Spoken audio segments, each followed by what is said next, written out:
Hi friends, welcome to Yoga Maths Theory Lectures. We have theory and practical, two separate types of lectures. In theory we cover the concepts and in practicals we cover the examples. Both this theory and practical together are useful for CBSE, ICSE, various state boards across India and outside India as well. Anyone who wants to understand maths better needs to download this Yoga Maths Olympiad app. So let's focus on our today's topic. Today's topic is an easier one, rational numbers. We have studied it many times since almost our 5th standard.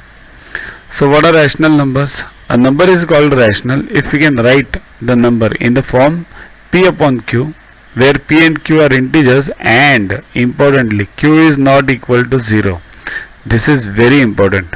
So 1 is a rational number because you can write 1 upon 1. 2 is a rational number, you can write 2 upon 1. 1.5, is it a rational number? Yes, it is a rational number. 0, is it a rational number? Yes, because you can write 0 upon 1.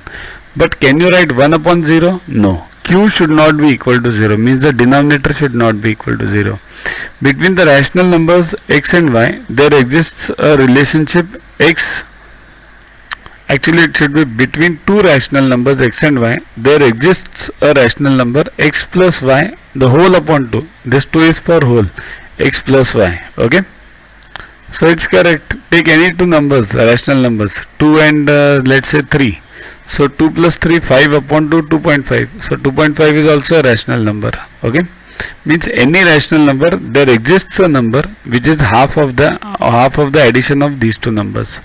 We can find countless rational numbers between two rational numbers.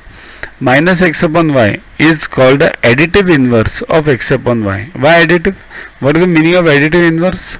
In additive inverse, when you add this additive inverse to the exact actual number, the answer should be 0. So x upon y minus x upon y equals to 0 and vice versa. Y upon x is called a multiplicative inverse. So what's the meaning of multiplicative? If you multiply this multiplicative inverse with the original number, the answer should be 1. So x upon y into y upon x, answer is 1. And reciprocal of x upon y, it should be a reciprocal of x upon y. Okay. A rational number 0 is the additive identity of all rational numbers because the number does not change when 0 is added to it. Okay. Now remember the difference. Rational additive identity and additive inverse. Don't get confused between these two. 0 is the additive identity and this minus of that number is the additive inverse. Okay. Next, rational number 1 is the multiplicative identity of all rational numbers. Remember, again identity. Because why? Because on multiplying a rational number with 1, its value does not change, right? Means what? 1 is always a multiplicative identity of all rational numbers and 0 is the additive identity of all rational numbers. Now the properties of rational numbers. See here, there are 4-5 properties. First is closure. In sentences I'll tell you, it's easy to understand. For any two rational numbers, say a and b, the result of addition, subtraction and multiplication operation gives a rational number. So it will always give a rational number if you add, subtract or multiply two rational numbers. Remember, division is not given over here because division does not follow this closure property. You add any two rationals, you will get a rational. Subtract any two rationals, you will get a rational. Multiply, you will get a rational. But if you divide two rational numbers, you won't always get a rational number. Why? Because 0 is a rational number. If you divide 2 by 0, do you get a rational number? No. That's why division is not allowed. Division does not follow the closure property. This remaining para is not at all that much important. You can read it by pausing the video, but it tells you the same thing which we just discussed. Commutative property. Commutative property is one where the result of the equation must remain same despite the change in order of the operands. Now what are operands? Operands means, see this, a plus b or a into b. So a and b are operands.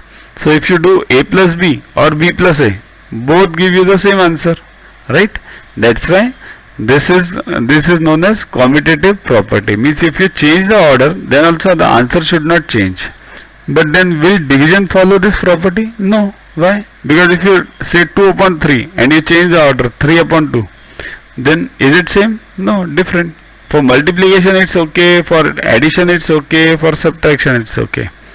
But for division it's not true. Okay. So commutative property is not followed by division. So two properties are not followed by division up till now, right? Closure and commutative. Now next. Associative property means what? See here, for any three rational numbers a, b, c, a into b in bracket into c, if you do it, or if you do change the brackets, a into b into c, means put the bracket for b into c now, the answer remains the same. Similarly for addition also. Okay. Now subtraction, here is a change. Okay. See here, associative property is the one where the result of an equation must remain same despite the change in order of operations. Order of operations means if you multiply first two or last two, answer is the same. Means you multiply first two first and then the answer to the last one. Then also answer is same, or do any reverse thing, the answer is the same. So this associative property applies to addition and multiplication, but this does not apply to subtraction. Why? Subtraction is not associative. Why? See this, a minus b minus c. If I do it this way, or I do it a minus b minus c, then answer is different. Similarly for division also. So division is also not associative, because a divided by b the whole upon c is not equal to a divided by b. This bracket should be over here, a divided by b divided by c. It should be like this. See this, here you will understand it better why division is not associative. 24 divided by 4, the whole divided by 2. So 24 upon 4 is 6, 6 upon 2 is 3. But now if I do it, change the bracket, 24 divided by 4 divided by 2. So 24 upon 2, the answer is 12. So the answers are different. Now distributive property.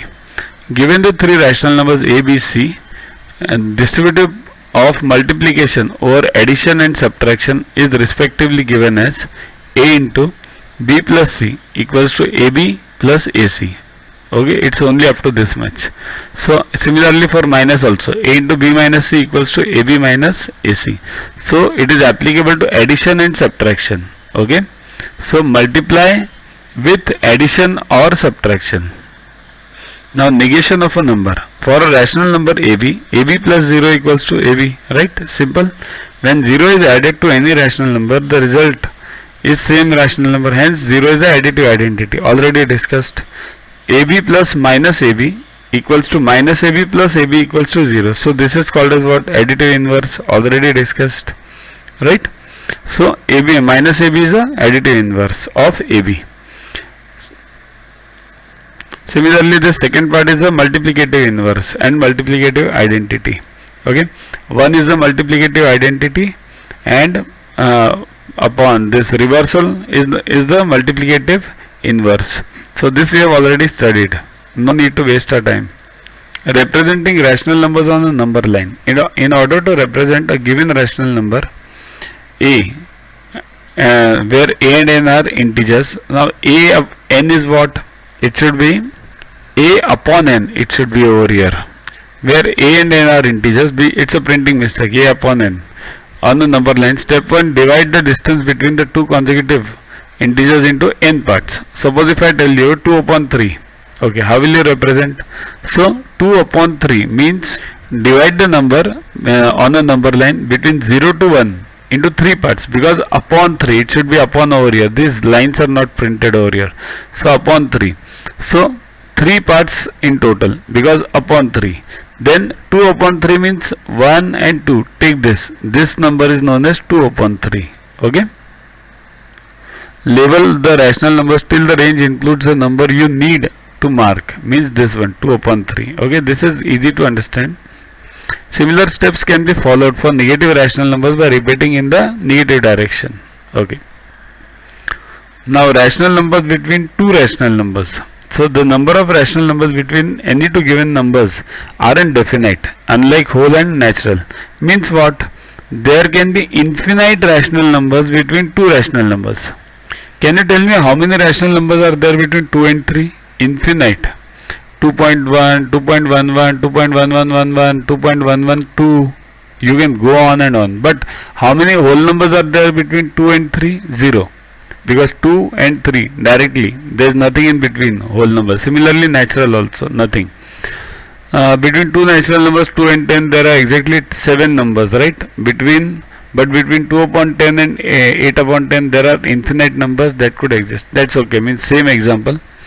So whole rational, always remember infinite rational numbers and whole numbers we can definitely see, and natural also we can see.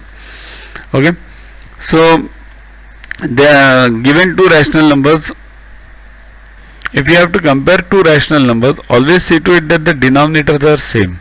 If you have to do any operation on two rational numbers, try to see that the denominators, you equalize the denominators using the LCM method.